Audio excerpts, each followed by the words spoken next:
मित्रांनो, उत्पन्न जैसे थे असताना महागाईत दिवसेंदिवस वाढ होत असल्याने सर्वसामान्यांचे बजेट कोलमडले आहे। या महागाईच्या काळात आर्थिक नियोजन कसे करावे असा प्रश्न सर्वसामान्य कुटुंबांना पडला आहे। मित्रांनो, अमरावती जिल्ह्यात शेतकरी शेतमजुरांची संख्या अधिक आहे। रोजमजुरी करून कुटुंबाचा उदरनिर्वाह करणाऱ्यांचे वाढते प्रमाण तसेच वाढत्या महागाईमुळे दर महिन्यालाच त्यांचे नियोजन फसत आहे। उत्पन्नात कुठलीही वाढ होत नसताना खर्च मात्र आवाक्याबाहेर चालला आहे। किराणा, घरगुती सिलेंडर, भाजीपाला, कपडे, शिक्षण आदींची महागाई दिवसेंदिवस गगनाला भिडत आहे। सिलेंडरच्या दरासह पेट्रोल डिझेलच्या दरातही चांगलीच वाढ झाली आहे। प्रत्येक वस्तू खरेदी करताना जादा पैसे मोजावे लागतात। खर्चाचा आकडा वाढत असतानाच उत्पन्नाचा आकडा मात्र जैसे थेच आहे।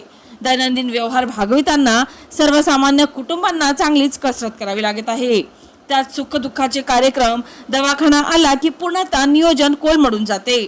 महागाईवर नियंत्रण मिळवण्यासाठी कुठलेही ठोस प्रयत्न होत नसल्याची ओरड सर्वसामान्य जनता करीत आहे। चला तर मित्रांनो, पुन्हा भेटूया नवीन बातमीसह। तोपर्यंत पाहत रहा अमरावती सिटी न्यूज।